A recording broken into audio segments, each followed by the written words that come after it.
반겨주고 밀어주는 우상호와 임종석. 자, 4월 재보궐선거가 석 달 앞으로 다가왔습니다. 특히요, 서울시장 자리를 두고 여야 셈법이 복잡한 모습인데요. 먼저 여권 상황부터 좀 살펴보도록 하겠습니다. 자, 윤지영 기자. 네. 조금 전에 당겨주고 밀어주고 지금 강력한 제3후보로 거론됐던 임종석 전 대통령 비서실장이었는데 서울시장 출마에 공식적으로 선을 그었더라고요. 네, 그렇습니다.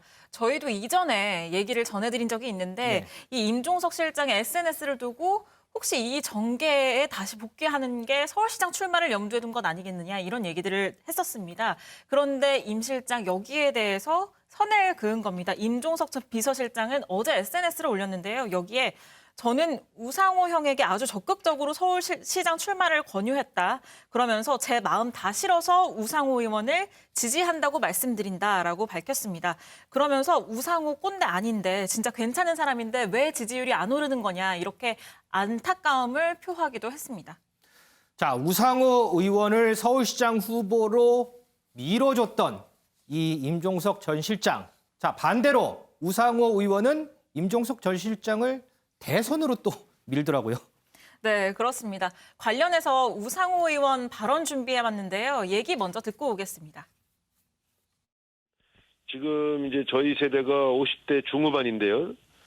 정말 대한민국의 변화를 위해서 모든 걸 다 바쳐서 봉사할 준비해야 된다 이런 생각하고요. 저는 이 자리를 빌어서 말씀드리긴 좀 어색합니다만 임종석 전 비서실장도 저는 대통령 경선에 뛰어들어야 된다. 모든 걸 다 던져야 된다. 이런 생각을 가지고 있습니다. 저희 마지막 도전을 진짜 헌신적으로 해야 된다. 이런 생각을 합니다.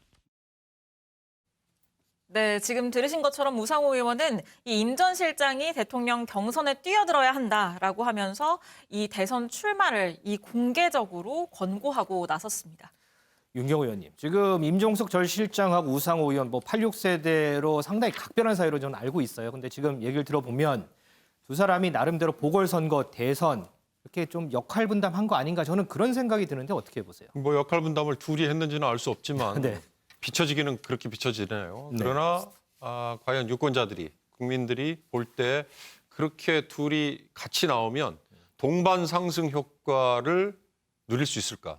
그건 별개 문제죠. 그러니까 이게 이제 흔히 말하는 선거를 앞두고는 컨벤션 효과라고 하지 않습니까? 네. 경쟁을 하는 사람들이 서로 상대에 어찌 보면 둘이 경쟁을 하면서 동반 상승하는 효과인데 지금 이 경우는 꼭 그거는 아닌 것 같고요. 네. 우상호 의원은 사실 좀 안타깝긴 합니다. 더불어민주당의 원내대표까지 지냈고 차분한 합리적인 성격이고 서로 간에 지금 지켜 세우면서 했던 얘기처럼 87년 6월 항쟁 때 이한열 하면은 우상호가 반드시 옆에 있었어요. 네. 우상호 의원과 송영길, 김영춘 사실 나이나 학교 또래는 같은데도 송영길, 김영춘은 80년대 초반에 학생운동 했을 때 전면에 나섰던 역할을 했었고 우상호는 중간에 군대를 갔다 온 다음에 나중에 80년대 중반, 그러니까 86년, 7년에 했었고 그러니까 그게 고스란히 투영이 되는 것 같아요. 그러니까 임종석 실장이 오히려 우상호 의원과 같이 한 배를 타는 걸로 그렇게 보이는데 제가 아까 말씀드린 컨벤션 효과라는 측면에서는 이 둘이 이렇게 처음에 문제 제기는 의미가 있지만 실제 이게 지금 구슬이 꿰어지지 않고 있다는 게 그게 가장 큰 아쉬움이 아닌가 하는 생각이 듭니다. 자, 야권 상황도 좀 보죠. 이동석 기자. 지금 나경원 전 의원하고 오세훈 전 서울시장 깜짝 회동했다 이런 얘기 있던데 만나서 무슨 얘기했답니까?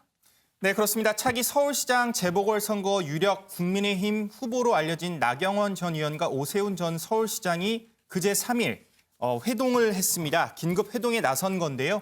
이들은 여러 가지 정치 현안, 특히 보궐시장 야권 승리를 위한 논의를 한 것으로 현재 전해지고 있습니다. 이 자리에서 나 전 의원은 출마를 곧 결심하겠다며 이런 의지를 드러내면서 사실상 출마를 굉장히 전한 것으로 확인이 됐는데요. 다만 오세훈 전 시장은 결정된 게 없다 이러면서 기존 입장을 되풀이한 것으로 전해졌습니다. 정치권에선 이 둘의 회동을 놓고요. 안철수 대표의 독주를 의식함과 동시에 국민의힘도 후보가 있다 이런 점을 강조한 것으로 풀이되고 있습니다. 나경원 전 의원 같은 경우에는요, 지난 주말 저희 MBN에 출연해서 이 서울시장 출마 관련해서 얘기를 한 게 있습니다. 먼저 듣고 오겠습니다. 안철수 후보를 기다린다. 그래서 우리 당 경선을 좀 늦추겠다 이렇게 했습니다. 네. 근데 제가 보기에는 실질적으로 이제 이렇게 해서 우리 당이 너무 안철수 후보에 끌려가는 모습은 좋지 않다고 생각을 합니다. 저희 입장에서는 당 안으로 들어오는 것이 좋지만 네네. 안철수 후보가 들어오겠습니까? 그 안철수 후보의 지난 10년의 행보를 보면 과연 이 정말 아름다운 결과까지 갈 수 있을까 걱정이 많이 되는 부분이 있습니다. 그래서 네네. 더 깊이 고심하고 있습니다. 서정수 의원님, 최근 나온 여론조사를 보면 이 야권에서는 이 안철수 대표의 지지율이 가장 좀 높은 것 같아요. 그렇다 그러면 지금 나경원 전 의원과 오세훈 전 서울시장이 만약에 단일화를 한다. 그럴 경우에 안철수 대표와 경쟁이 될까요? 뭐 재밌는 경쟁이 펼쳐지겠죠. 일단 지금 국민의힘 후보 자체가 뚜렷하게 지금 부각이 안 되고 있는 상황에서 지금 나경원 전 의원과 오세훈 전 시장이 만약에 둘 다 같이 출사표를 던져서 맞붙는다. 네. 그러면 일단은 어느 정도 눈길을 잡을 수가 있기 때문에 그 점에서는 지금보다 나은 상황이 펼쳐질 것이고, 하지만 관건은 안철수 대표와의 그러니까 야권 단일화를 할 수 있느냐, 야권 단일 후보를 낼 수 있느냐, 그것이 아마 결정적일 것입니다. 그렇지 않고 국민의힘 후보와 또 안철수 후보와 민주당 후보와 이 3파전이 펼쳐진다면은 아무래도 야권으로서는 쉽지 않은 결과가 될 수가 있기 때문에 야권이 과연 단일 후보를 만들어낼 수 있겠느냐, 그러니까 국민의힘 후보가 누가 되느냐에 관계없이 그것이 앞으로 이 서울시장 선거의 어떤 승패와 관련해서 결정적인 어떤 관건으로 작용하지 않을까 그렇게 생각합니다. 자, 그럼 짧게요, 윤경호 의원님. 야권 단일화 가능성 얼마로 보고 계십니까? 국민의힘이 안철수 후보를 밀어주는 상황, 오로지 반문재인을 위해서 그 상황이 아니면 전 단일화 되기 어렵다 봅니다. 안철수 후보는 이미 던져놨고 훨씬 지금 선점을 하고 있는데 네. 국민의힘은 마땅한 후보가 없잖아요. 그 차라리 이럴 바에는 안철수 후보를 밀어줘서 전략적으로 반문재인 전선 성사시키자, 이런 정도 돼야 단일화가 되지. 그러지 않으면 단일화가 되지 어렵지 않을까. 그런 점에서 지금 여당은 굉장히 속으로 쾌재를 부르고 있지 않을까 싶습니다. 자, 하루하루 지날수록요, 이 여당과 야권 상황 더 많은 변수들이 벌어지지 않을까 싶습니다.